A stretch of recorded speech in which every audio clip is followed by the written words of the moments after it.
Welcome back to the Deep Dive. Today we're focusing our attention squarely on Taichung, Taiwan. It's this city that really represents a fascinating collision of history, art, and a pretty complex identity. Our mission for you listening in is to really pull out the key insights from the sources we've gathered. We want to understand what makes this central hub tick. Go beyond the usual tourist stuff and see its real layers. Absolutely. Taichung often comes up as like the anchor point for central Taiwan, right? The place you base yourself for travel in the region. And yeah, it's known for great shopping, culture, good universities. But what our sources really paint is this picture of a city managing, some deep tensions. You've got preserving colonial buildings right alongside pioneering modern design. And all of this is set against, one of Asia's most vibrant street food scenes. It's quite the mix. And that's the journey we want to take you on today.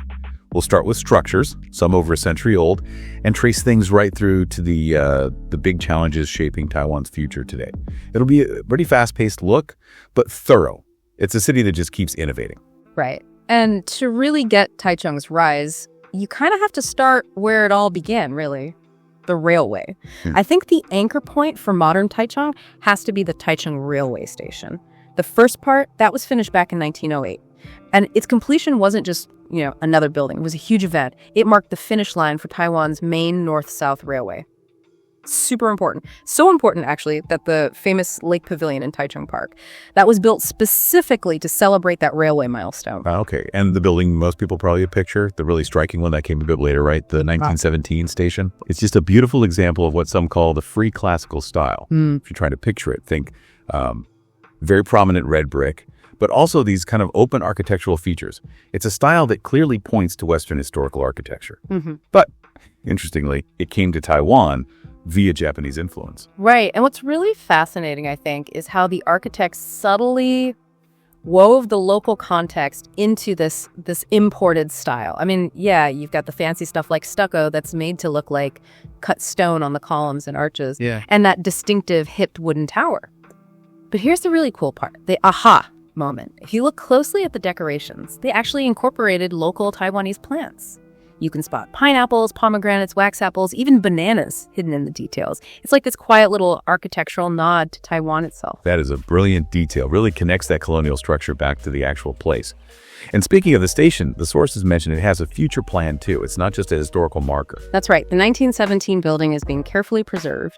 And the long-term plan is to turn it into a dedicated railway museum. So it's history, it's architecture. It'll keep anchoring the city's story for a long time to come. That makes sense. And, moving from one repurposed historic structure to another, there's the Taichung Culture and Creative Industries Park. This whole site is actually over 100 years old. Started out as a private distillery during the Japanese colonial period. Then it became the state-run Taichung Distillery. And now it's preserved by the government as this big dynamic space for art and exhibitions. They seem pretty good at that in Taichung, turning old industrial sites into public cultural hubs. Definitely a theme. Okay, so from that kind of preserved history, let's shift to how modern planners are shaping Taichung space now. We have to talk about the calligraphy greenway. Yes, the greenway. It's a really inspired bit of urban design, I think. The basic idea is this band-shaped green space that flows right through the city. It links up major cultural spots like a ribbon of parkland. And the whole design, its flow, its movement, it's meant to evoke grass script calligraphy, that sort of free-flowing, quick handwriting style. Right, that makes sense. That sense of flow connects places like the National Museum of Natural Science, Citizens Plaza, and eventually the National Taiwan Museum of Fine Arts. The museum itself, that opened in '88, didn't it? It's kind of an interesting contrast to the city's older brick buildings. It's described as a simple, regular building clad in natural stone tiles. Yeah, and if you follow that greenway path, thinking about how people actually use these public spaces, you get to the Taichung Outdoor Amphitheater. And this thing is massive, apparently the largest amphitheater in Asia. The whole philosophy behind it is to get away from the limits of a traditional indoor, black box theater. It lets the audience get, as the sources put it, a double feast of nature and art. Encourages lots of community involvement. So big open public spaces are key. But Taichung is also doing some really cutting-edge, quite complex architecture too, like the Asia Museum of Modern Art at Asia University, designed by Tadao Ando, the famous Japanese minimalist architect. That's right. And what's really remarkable about that museum, which opened in 2013, is just the sheer technical challenge of it. Ando designed it as this complex triangular structure. It needed 3 perfect 60-degree corners to meet, like flawlessly. Yeah. And it uses his signature material, exposed hand-laid concrete, which sounds raw, but it's incredibly precise. It really sets up this deliberate conversation between the art inside, the building's challenging shape, and the natural light. Wow, that sounds incredibly difficult to build. Does that complexity, does it affect how you experience the art? Does it overwhelm it or enhance it? The sources seem to emphasize the clarity it creates, actually. That complex geometry kind of forces a certain focus, maybe reverence.